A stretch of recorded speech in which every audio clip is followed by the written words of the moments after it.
Ladies and gentlemen, welcome to Locked On Seminoles. I am your congested hostess with the mostest. Max here, Drake there, and we are going to talk about Florida State football today.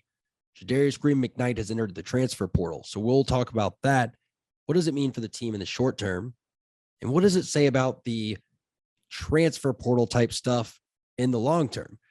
We're also going to get to a few other topics. We have like 5 or 6 in our head right now, and we're not sure which ones we're going to cover. So, Drake, I think that we're going to give the folks to steal from Locked On ACC a Freestyle Friday. Play the video, and let's rock and roll. You'll be hearing from me and Kansas attorney soon, which is me.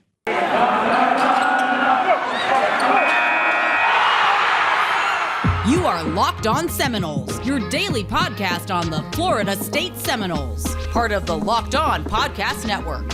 Your team every day.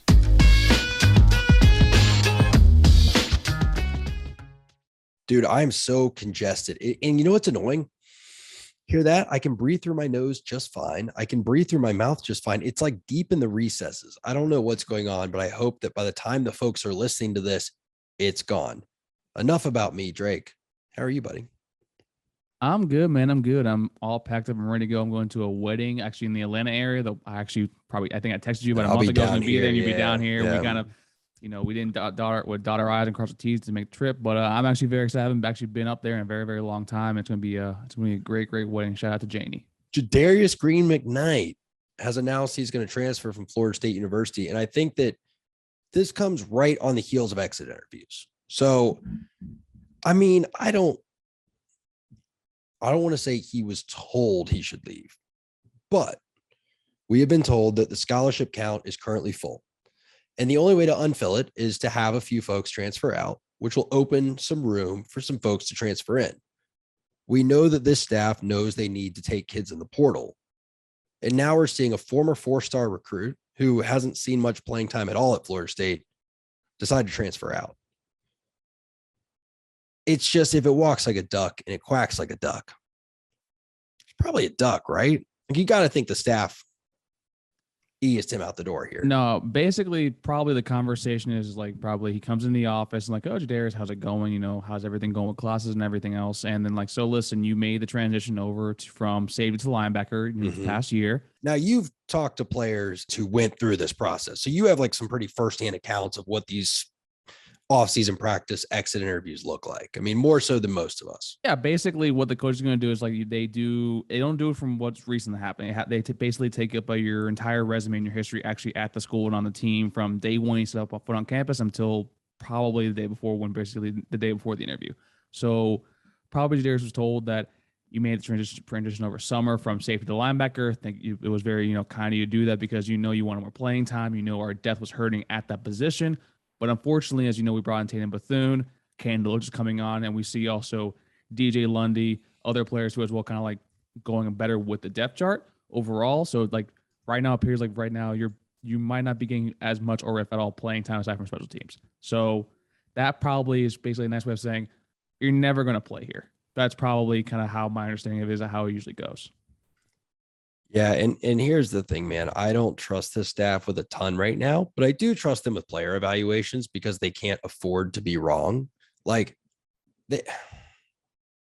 maybe that's a bad road to go down, but I have to think they're trying their absolute best right now. And if they're going to push a kid out, I am going to give them the benefit of the doubt, and I'm going to agree with that because Mike Norvell didn't want to play Jordan Travis, but he did. And now he's letting him be QB1 because he knows like the only thing more important than what Mike Norvell wants is winning football games. So I really don't think this is like a huge loss. I know it'll seem like one, on paper, but the point, like, how do you feel? Because to me, our linebacking core sucked. So if you're not seeing playing time in that linebacking core, I'm really not going to be that upset about you leaving. It just sucks, man, because primarily, like, I loved his tape as a safety come out of high school, but then, like, I felt that he was someone that should have made the transition from safety to linebacker maybe a little early because he was that big. And to me, this is just more that you're so far behind the 8 ball learning the fundamentals of being a linebacker that you've only been in that position for basically maybe around a year because I think he didn't change until last spring. So to me, overall, like, it isn't a loss because he probably wasn't going to play any games this year, honestly. But, like, potential-wise, it kind of it's more that it bums me out because he was like really, really like had a really good tape. Seems like a really, really good kid too. And to me, he's probably not the only one that we'll see hit the portal actually probably the next few days because then I think exit interviews actually just ended this past week. Yeah, and look, we're not in the business of publishing lists of kids who are going to transfer. That's just not that's not what we do. So I don't want to go down that road, Drake. How do you want to have this conversation? Because I do think fans want to hear about it. So, we are your favorite Florida State sports talk show. So I don't want to ignore the topic, but I don't want to start listing kids out. So I guess maybe let's do a number. How many kids do you think in the next, what do they have till May 4th, I think, to transfer? I think May 1st is the last time you guys put. Oh, no, I'm sorry. It's May 4th that put your name in the portal, but you can transfer after that.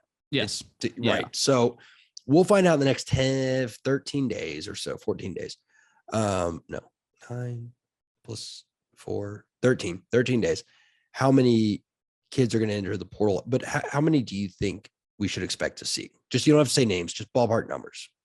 So I'm trying to already think of the kids that are already in there. Corey Wren being one, Hunter Washington, which was kind of a surprise to me. Jadarius Green-McKnight, another one. Corey Wren, that's 4.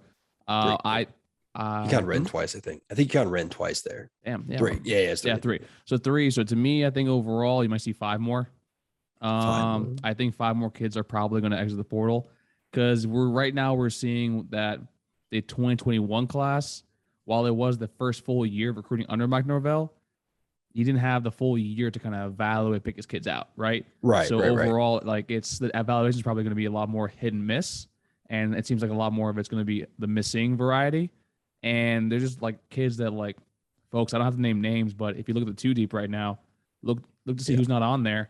And if they're an upperclassman, like say maybe a junior or a senior, go somewhere else and play. Actually, where you get playing time because your time is almost up. Actually, because the COVID year, COVID year is almost already gone. So, yeah. Well, and follow the age of the kids below them, right? So for me, I'm not. I probably whatever. So look, it's no secret that Azareye'h Thomas and Sam McCall are both pushing for playing time at the cornerback and the safety position. So I wouldn't be shocked if you see another cornerback go. I think you'll see one more safety enter the transfer portal right there, because when you have kids that are true freshmen pushing for playing time, upperclassmen who are already second stringers are not going to sit there to get jumped by true freshmen. So I would bet good money you see a cornerback go, you see a safety go. Tatum Bethune came in and Jadarius Green-McKnight went. I think you probably see 2 more offensive linemen go. And I think that the staff is at the point where there are certain offensive linemen on this roster that it really doesn't matter how badly you need depth, because you're at the point now where the guys you'll get from the transfer portal can't possibly be worse. So you might as well try to push them out and bring someone else in. I got 3 guys in mind there, but I'll see 2 of them end up transferring. So I'm at 4 because I can't. Do you have another position? I can't think of another position you rotate someone out at. Defensive line. Interesting. Okay. Well, can't wait to hear about that. But folks, let me tell you something you can't wait to hear about. And that's Built Bar. If you haven't been eating them, what have you been doing? Folks, Built Bar is delicious. It's nutritious. And even if you don't like Peeps, they've got all kinds of innovative products for you. They've got marshmallows, not mushrooms. They've got Built Bar pop puffs things. I don't know. They got the little candy size things. They're really good. They have all kinds of stuff. Guys, I eat regular Built Bar. Girls too. Everyone. It's not gender exclusive. Whoever you are, you should be excited about 17 grams of protein, 4 grams of carbs, and 4 grams of sugar. It's wonderful. Tastes like a candy bar, hits like a protein bar. Go to built.com/lockedon and use, actually, I don't think they have a slash. Go to built.com and use promo code LOCKED15. And this company will actually give you 15% off. I know it's mind blowing. My mind's blown, but go to built.com, promo code LOCKED15. All right, man, we've talked transfer portal, but let's talk positive portal. We've seen all kinds of questions, comments, concerns come in. If you want to leave one, by all means, please, in the comments. We love hearing from you. We like talking to you.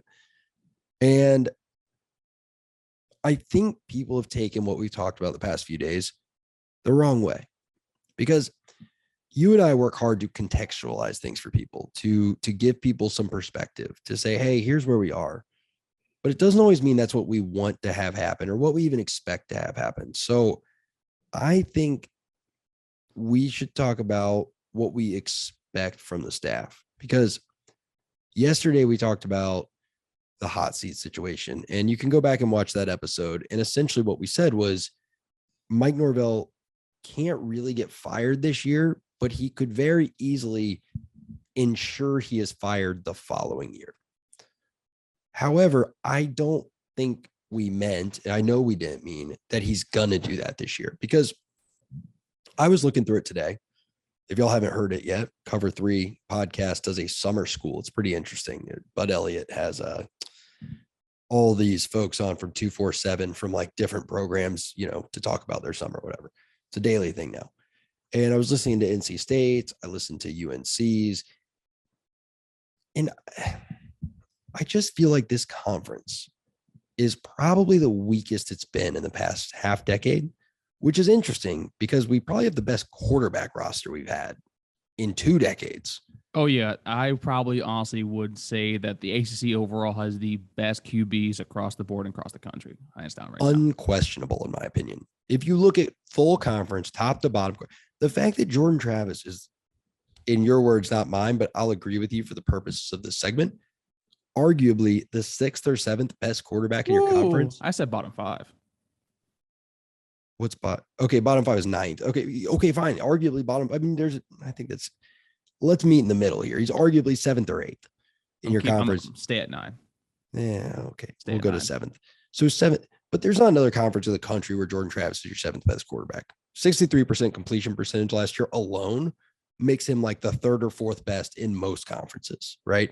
And it's crazy how good the quarterbacks are. But then you look at the conference as a whole, and you have lost so much defensive talent. You look at NC State, they've lost their 3 leading tacklers from last year. You look at UNC, they've lost both of their starting cornerbacks from last year, and I think 2 of their starting linebackers. And it's just, as I'm listening to the summer school, I'm like, oh my gosh, this pattern is continuing across the board. And this was an ACC that we averaged like 29 points a game in last year. So optimistically, I feel like we should do better. And going back to our conversation last night, kind of the thesis statement of this whole thing is what we talked about off camera. Should we really be deflating the expectations? Not what we think could happen, but what should happen, what we are going to hold you to of Mike Norvell, just because of how much the team is sucked under him? You know what I mean? No, and that's kind of like, I've said to you numerous times, like there's like a can win, should win, and will win kind of thing. And to me, like that doesn't change when it comes to being how bad the team is. Primarily because this is the 3rd year under Norvell. The year 0 bullshit doesn't fly with me anymore. I mean, everyone had to deal with COVID, and you don't see Mel Tucker or Lane Kiffin or Dave Aranda just using that as an excuse into year 2 when all 3 of them won 10+ games. So to me, overall, like this is a team. But they play an easy. Oh wait, SEC. You're sorry. Yeah, but they don't beat their rival. Oh, wait, he beat Michigan. Never mind. Go ahead. Your point's valid. Continue. Thanks, my guy. Actually, was pretty good for effect. But like to me, like overall, like this is a roster talent wise can win 9 games. Jordan gave us like a lot of like actually hope in some of those games. While I don't think he's a very good QB, he didn't actively lose us a majority of our games. He really, really didn't. A lot of it to me came down to his limitations, obviously, but it's also a lot of really, really poor coaching decisions. That's why to me, this team should win 8, maybe 7. But to me, this team will win 6 based on how I've seen Mike Norvell over 3 years, because for right now, he has proved me nothing actually anymore, or maybe honestly, maybe even less than that. And this is where folks turn off the program, and that's okay. If you're still with us, we appreciate it. But it's we can do both, right? And by both, I mean we can, one, be realistic about what this team is likely to do, because we're not sunshine and rainbows. When I say we should win 8 games, I'm not saying we're going to, right? I should come home on time every night, but sometimes I get stuck at the office and I make it home an hour late and I get yelled at, right? I should drink some water and have a Built Bar instead of having this delicious, nutritious little crushed orange soda here. But I don't know who I get. I don't get yelled at by anyone, and I don't even go to an office, so I don't know what that analogy was about. But you get, it's your conscience, my guy. Let your conscience be your guide. You know why I feel. None of that's true, but you get the point. Anyway, we say this team, what they're going to do, what they could do. But like, there was a time where just being Florida State meant you should win 8 games. Like we're remember 2015, like that was considered a down year. 2016 was like, oh my gosh, what is going on? The bare minimum was 6 or 7 games. Like bare minimum. And then you knew you were going to steal 1 or 2. So you knew you were going to win, 6 plus 1 or 2. So like 7 to 9 games. Now it's almost like I don't know why we're going down this rabbit hole, but it's almost like the sense of pride is gone. Like when we have our conversation last night about, oh, this could happen. Well, maybe we win 8. I think I'm actively having an epiphany where like, I'm not going to be excited if we win 8 games. I'm just going to be like, yeah, no Sherlock. That's what you're supposed to do at Florida State University. You play in the ACC.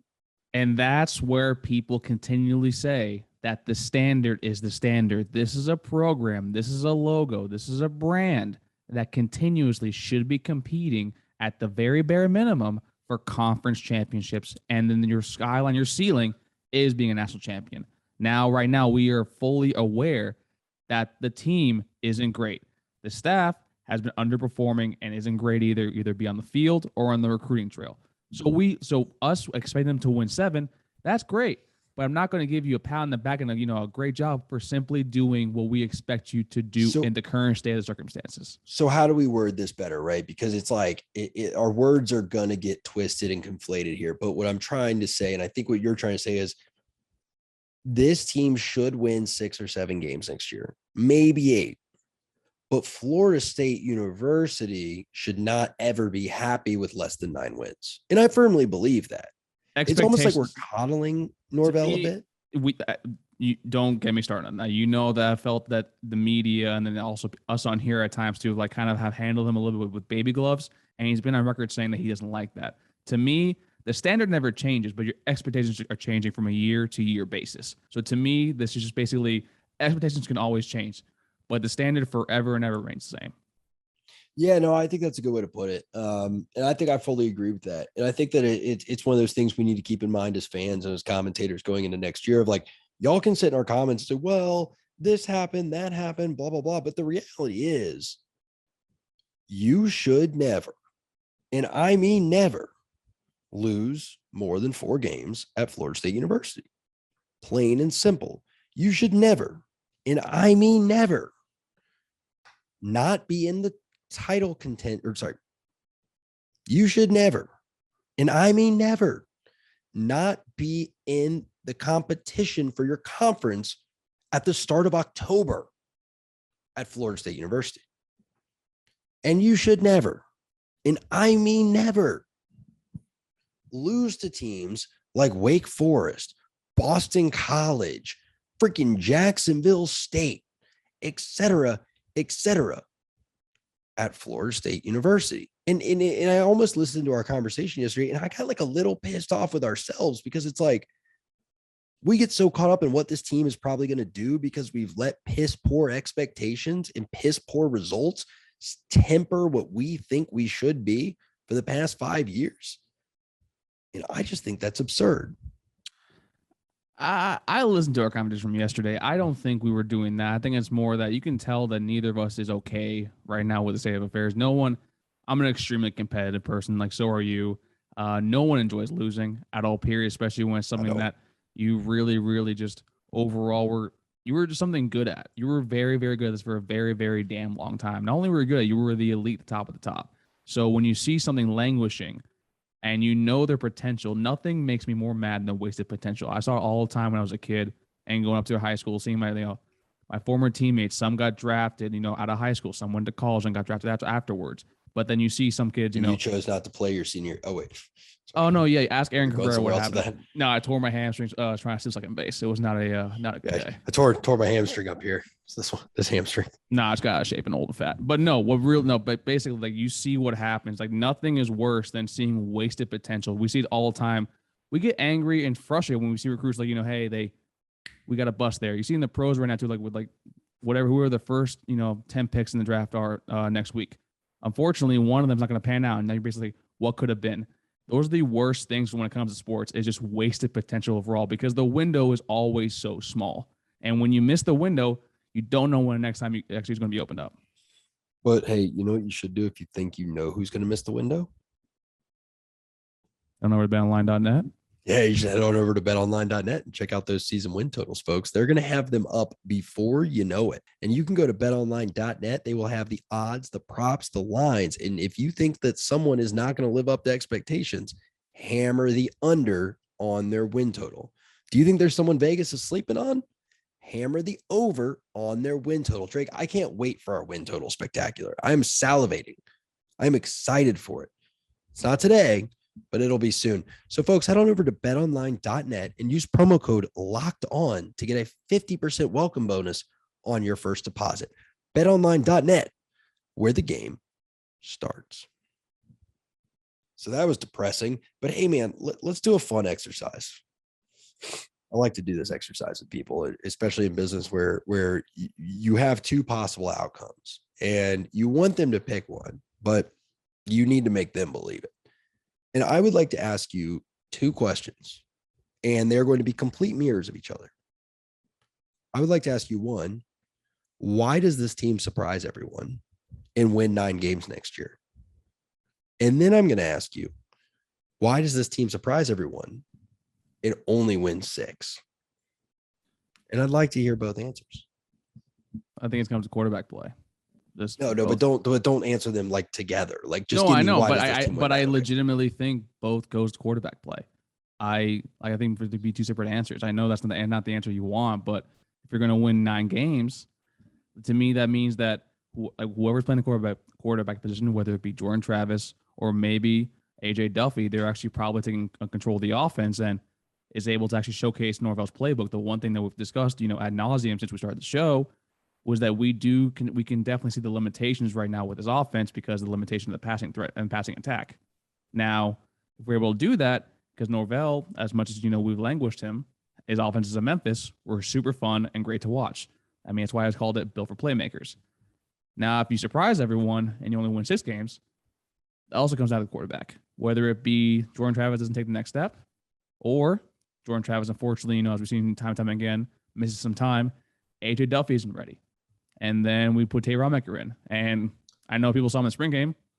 I need to see live bullets flying to see actually how the kid looks out. So to me, no, Tate's not good at football. We'll see.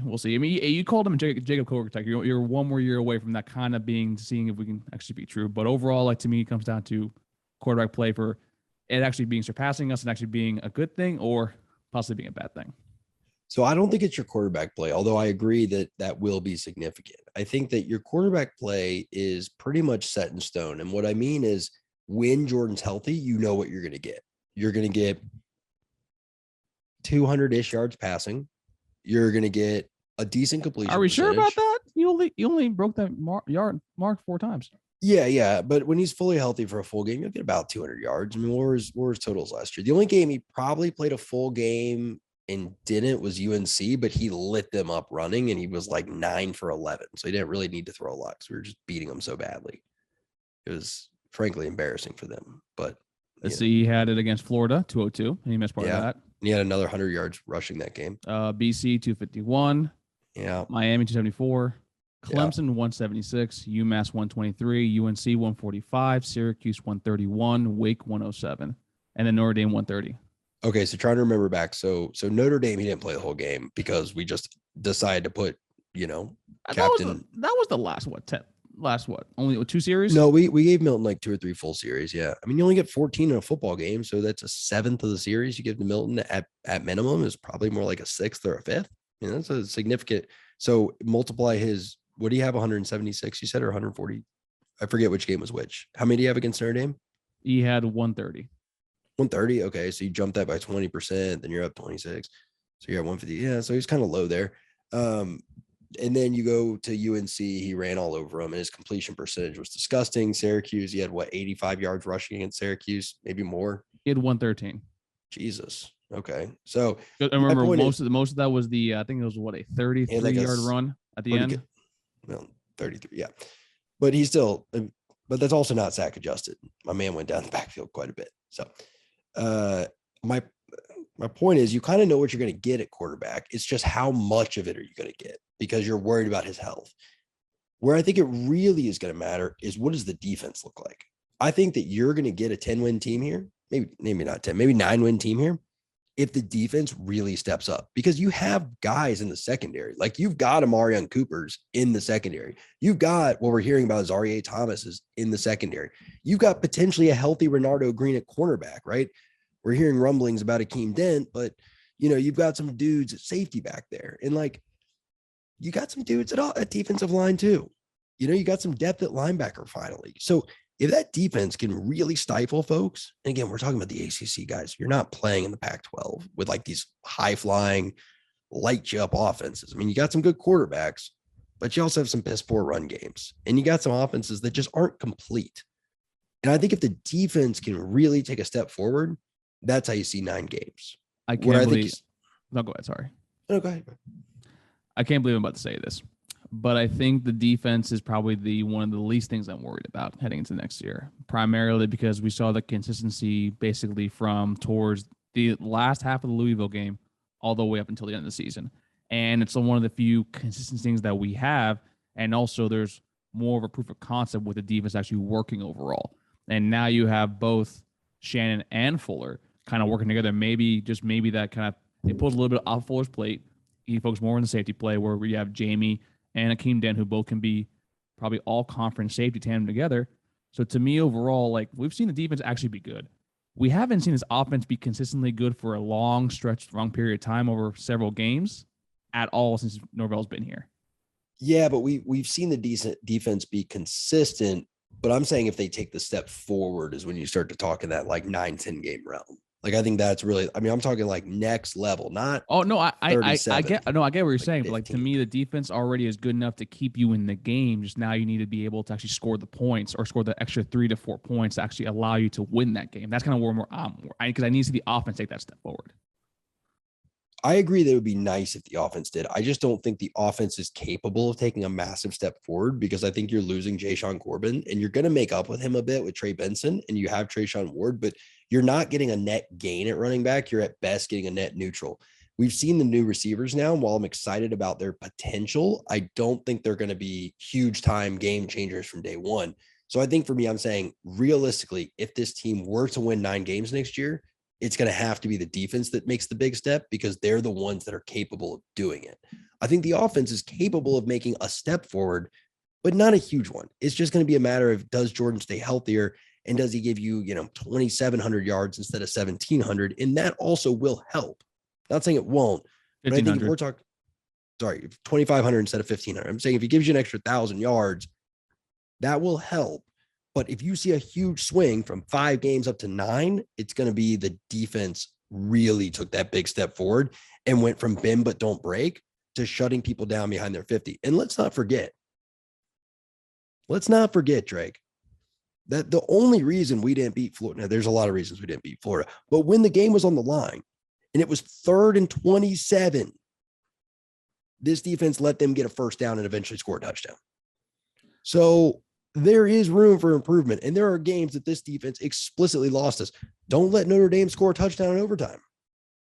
Score a field goal. Oh, you're right. Sorry. Don't let them just sit there and run through. You're right. I'm sorry.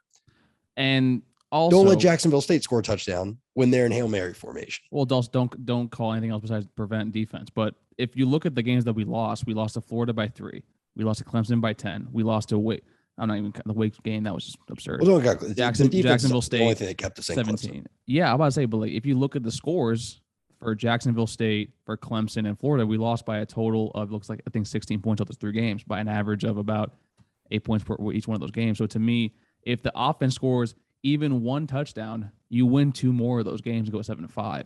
So to me, it's like if the offense takes even not even a big step, just take a step forward and be prepared with this defense. You can actually push my projection from you should win 8 to you should win 9. That's kind of where I'm going. Yeah, but the difference is, and we can leave it at this, but the difference is the offense had to do several things differently to score those touchdowns you're talking about. Several things, right?